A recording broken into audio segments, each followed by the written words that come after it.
Welcome to this bone tour. Hi. My name is Santiago. And I am Catherine. We are radiology students. We will accompany you on this journey. Cranium. Let's start talking about on the cranium. It is composed of 8 parts, which are ethmoid bone. The ethmoid is an odd bone located in the cranial vault. It is formed by a horizontal lamina, a vertical lamina in the ethmoid labyrinth. Frontal bone. The frontal bone is located in the antero-posterior part of the skull in front of the parietal bones. Occipital bone. The occipital is an odd, flat, symmetrical central bone of the skull that constitutes the posterior, lower and middle part of the cranium. Is conchoid upward and forward, and is convex downward and backward. Parietal bones is a flat, even, quadrilateral bone of the skull, with 2 internal and external faces. The term parietal means wall. Is found covering the superior and lateral portion of the skull, behind the frontal, in front of the occipital and mounted on the temporal and sphenoid. Both parietal bones articulate through a midline, the sagittal suture.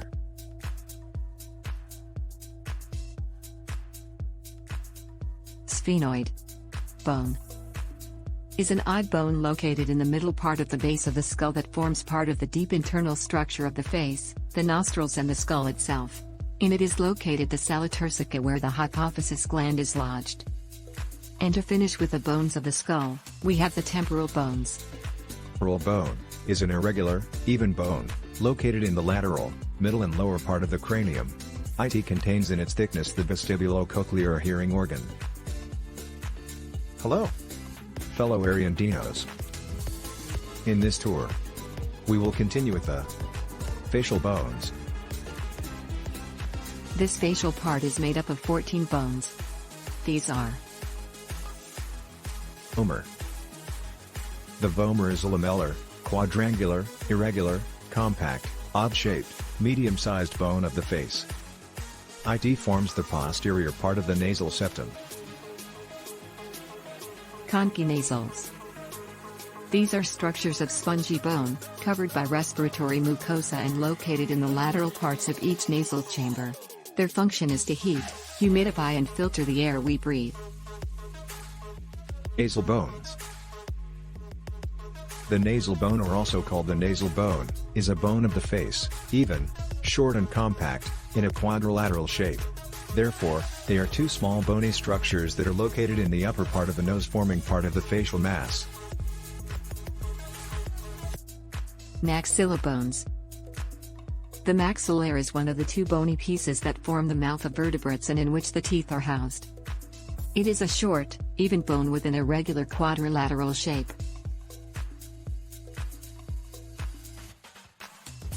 Mandible. The mandible is the only bone in the head that moves. It fixes the muscles of mastication and other mouth movements. It forms the lower part of the jaw and a portion of the mouth, and also contains the lower teeth. Palatine bones. It is a small, even bone, belonging to the bones of the face that is located behind and inside the upper jaws, forming the hard palate or roof of the mouth and, in turn, a part of the floor of the nostrils. Zygomatic bones. These give shape and structure to the face and join with the jaw and the bones near the ears, forehead and skull. They are responsible for protecting the nerves and blood vessels of the face. And they attach the muscles that help move the jaw. Lacrimal bones. This is a small, compact, quadrilateral, thin, bony sheet, with 2 faces, external and internal. Its function is to allow the formation of several joints, and at the same time grooves through which the nerves and arteries necessary for the activation of the movements and sensitivity of the face pass. Vertebral column. The vertebral column provides structural support for the trunk and surrounds and protects the spinal cord. The spine also provides attachment points for the back muscles and ribs. It is divided in 5 parts. Cervical vertebrae. The cervical column begins at the base of the skull and is composed of 7 vertebrae. Its function is to contain and protect the spinal cord, in addition to supporting the cranium and allowing the various movements of the head. Thoracic vertebrae. It comprises the central part of the spine and is made up of 12 vertebrae. Like the rest of the spine, it has the difficult mission of being a mobility and load-bearing structure, as well as a protective role for the spinal cord.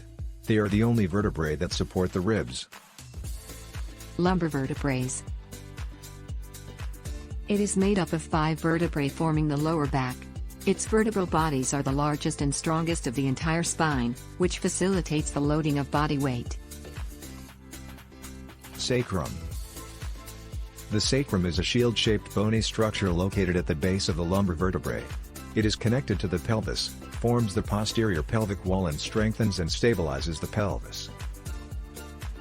Coccyx is a small triangular bone usually composed of 3 to 4 vertebrae, known as coccygeal vertebrae. It corresponds to the last portion of the spine and helps form the boundaries of the lesser or true pelvis. Rib cage. It is a structure of the trunk that is formed by several bones that create support and protection for the organs of the region. The rib cage is made up of 12 pairs of ribs, which are attached to a long, flat bone located in the center of the chest called the sternum. 12 pairs of ribs. Curved bones that form the major part of the rib cage. They are extremely light, but highly resilient, and their function is to protect the internal thoracic organs. It is composed of 12 pairs of ribs. Sternum is the bone located in the anterior midline of the thorax. It is part of the thoracic cage in its most anterior portion. Its functions are to protect the thoracic organs from possible trauma and to allow the insertion of several muscles. Pectoral girdles is a set of bones, joints and muscles that provide mobility to the upper body. More specifically, the shoulder girdle is formed by 2 bones mainly, the clavicle and the scapula. Clavicle. It is an elongated S-shaped bone that lies horizontally on top of the ribs and articulates with the sternum medially and with the scapula laterally. It is a paired bone, located on the right and left side.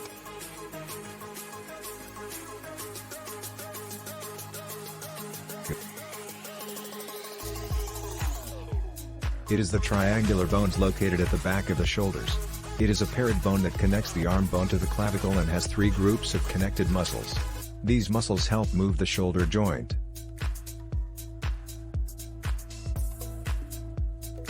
Arms and forearms. The arm consists of the humerus, which articulates distally with the forearm via the elbow complex. The elbow complex consists of 3 bones, humerus, ulna and radius. The articulations of these bones give rise to 3 separate joints that share a common synovial cavity, allowing flexion, extension, pronation and supination of the forearm over the humerus. Humerus. It is the longest bone of the upper limbs. It forms the skeleton of the arm and is delimited mainly at the top by the glenohumeral joint as we know it, the shoulder, and at the bottom by the humerus ulnar radial joint or elbow. Ulna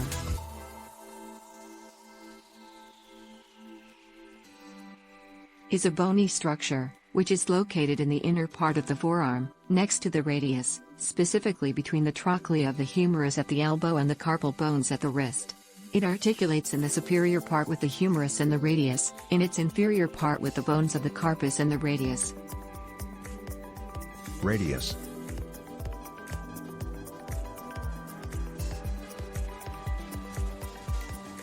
Is a bone located on the lateral or external part of the forearm, parallel to the ulna. It is a long, prism-shaped and slightly curved bone. Its upper or proximal end, more rounded, connects with the elbow joint and the lower or distal end, more flattened, with the wrist joint. Hands. The hand is composed of different bones, muscles, and ligaments that allow for a large number of movements and dexterities. There are three main types of bones in the hand, including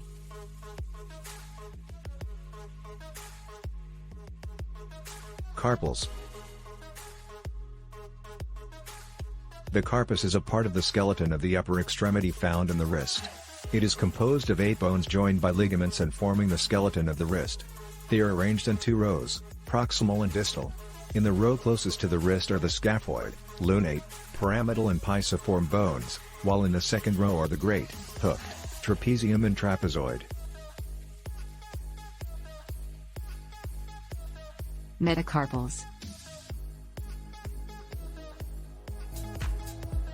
The metacarpals are the bones that make up the middle part of the hand. The distinctive features of each one is that they are all elongated and thin, and are known as the first, second, third, fourth and fifth metacarpal as seen from the thickest finger.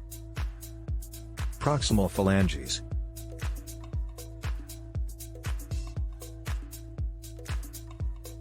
The proximal phalanges are the bones located at the base of the fingers and toes. They begin at the most prominent joints called knuckles, whose heads are the metacarpals. Each hand has a total of 5 proximal phalanges, 1 in each finger. Distal phalanges.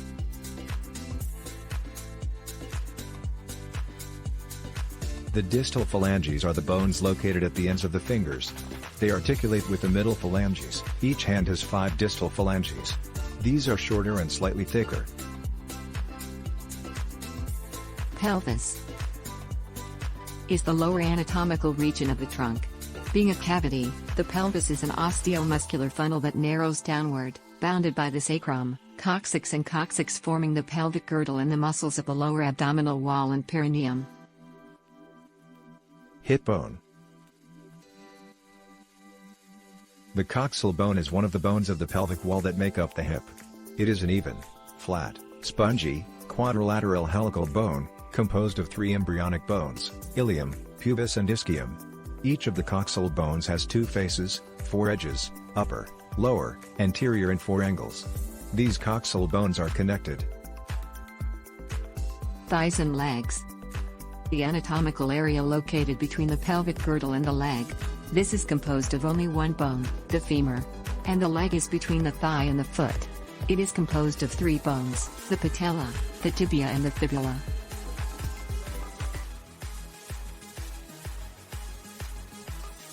Femur is the long bone of the upper leg that connects the bones of the lower leg, knee joints, to the pelvic bone, hip joint. Patella is a small bone located in front of the knee joint, where the femur, thigh bone, and tibia, shin bone, meet. It protects the knee and connects the muscles in the front of the thigh to the tibia. Tibia is a long bone of the leg and is located medial to the fibula. It is the weight-bearing bone of the leg, making it the second largest bone in the body after the femur. Fibula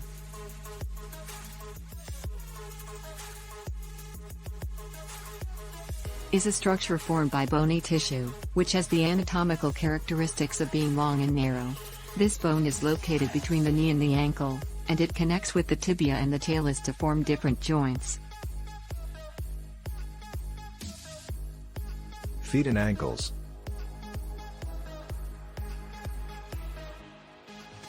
The foot combines mechanical complexity and structural strength. The ankle, on the other hand, serves as a base, shock absorber and propulsion motor used in the walking process. The foot can withstand enormous pressure and provides flexibility and strength to the entire body. Tarsals.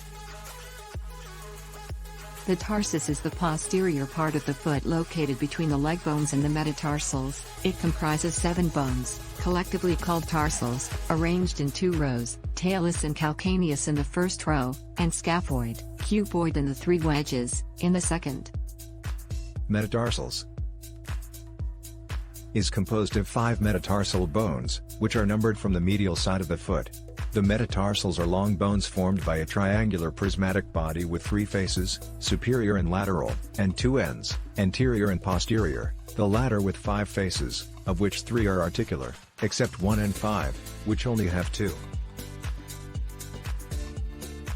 Proximal phalanges are the bones located at the base of the toes. They begin at the most prominent joints called knuckles, whose head is the metatarsals. The base of these phalanges articulate with the middle phalanges, with the exception of the big toe, which articulate with the distal phalanges. Phalanges are the bones located between the two joints of the toes. The big toe lacks this phalanx. These bones are characterized by having a convex dorsal surface and a flat palmar surface. They are also intermediate in size between the other phalanges. Distal phalanges. The distal phalanges are the bones located at the ends of the toes. They articulate with the middle phalanges, except for the big toe, which, lacking them, articulate with the proximal phalanges. Well, this is the end of our journey through our bone system. We hope you enjoy IT. Bye, see you next time.